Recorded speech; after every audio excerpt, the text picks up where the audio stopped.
What's going on, guys? I got a nice little jab footwork drill that you could do with a mitt. This nice heavy hitters mitt. Big shout out to these guys, all right? Now, this is something that you guys probably seen on Instagram a lot and, probably YouTube, I don't know.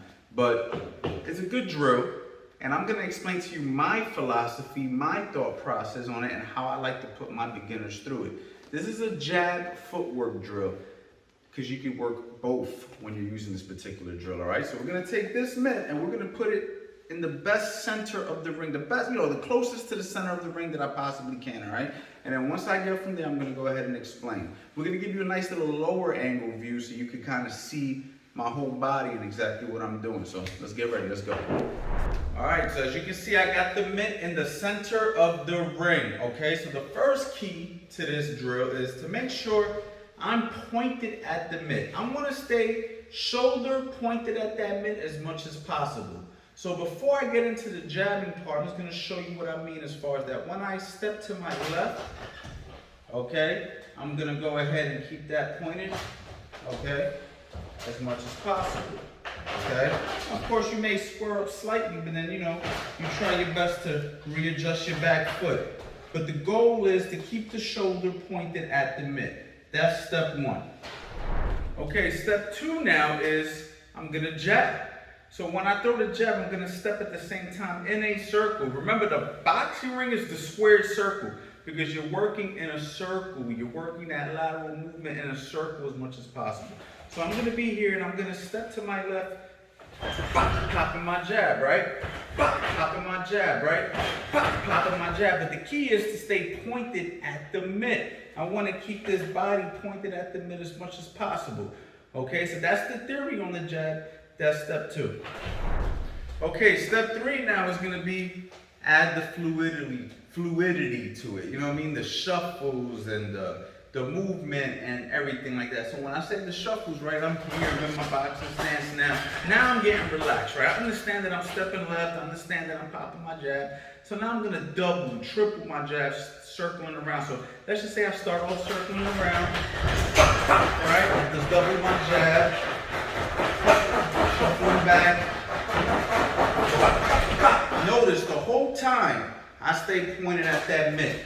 You don't want to get to a point where you're no longer pointed at the mitt, because the mitt is playing as your opponent. I got my opponent in front of me, and as I circle him, he's readjusting his body at the same time. That's where my visualization comes into play. That's where my visualization comes in. So as I'm going in that circle, okay, I'm going in a circle, but that mitt is my opponent. That's helping my visualization, okay? And that's what I'm doing. I'm just popping my jab, stepping around.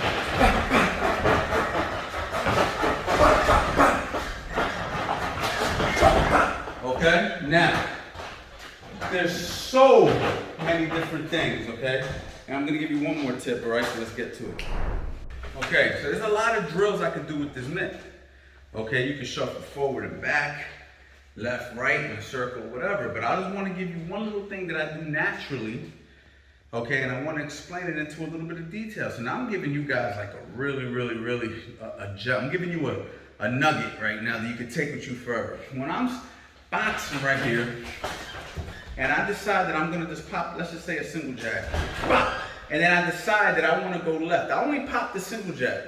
Notice I'm gonna shuffle back before I go left. So I go, and then I go left, and I slide back up into position, ready to throw another jab. Now the reason for that is this.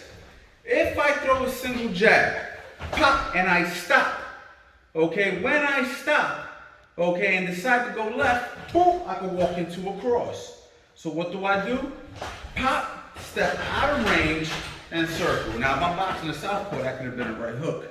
Okay? Now, do I do that when I double and triple? No. And we've covered this in the past video that I did with Marshall, and I'll probably put the link somewhere, okay?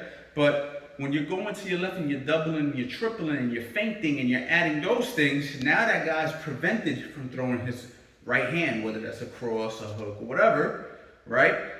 But when you're only throwing one, that's when you decide you want to go back before you circle left. So if I'm going to the left and I'm doubling and tripling, I'm not worried about going back because I'm keeping them busy. Bop, bop, bop, so I'm keeping them busy. But if I go here and I just shuffle up and I stop, out of range, creep back into range. Because like I said, I don't want to walk into any incoming hooks or crosses coming from that side as I go to the left. Guys, that's so important. All right, but that's getting into the intricacies of boxing, okay? And if you're a beginner, that's probably a little bit ahead of where you're at right now. And all you want to do is focus on the basics, which is keep yourself pointed at the mitt. Step left, step left. But stay in an angle, stay bladed. Don't square up. Pop that jab at that mitt. As I go, it's like a clock, right? A clock on the wall, but the clock's turning and you're turning with the clock. The clock's turning, you're turning with the clock. All right, guys? Go to the website, coachanthonyboxing.com. Let me get down here with you guys. Make sure you guys go to the website, coachanthonyboxing.com. Build You From The Ground Up is going to be there. Fantastic course, or I don't know if that's going to be there yet. You know what I mean? But just be on the lookout for Build You From The Ground Up, okay? And check out all my other courses, man. If you want to learn boxing and you want to learn legitimate boxing, you came to the right place, and you already know boxing.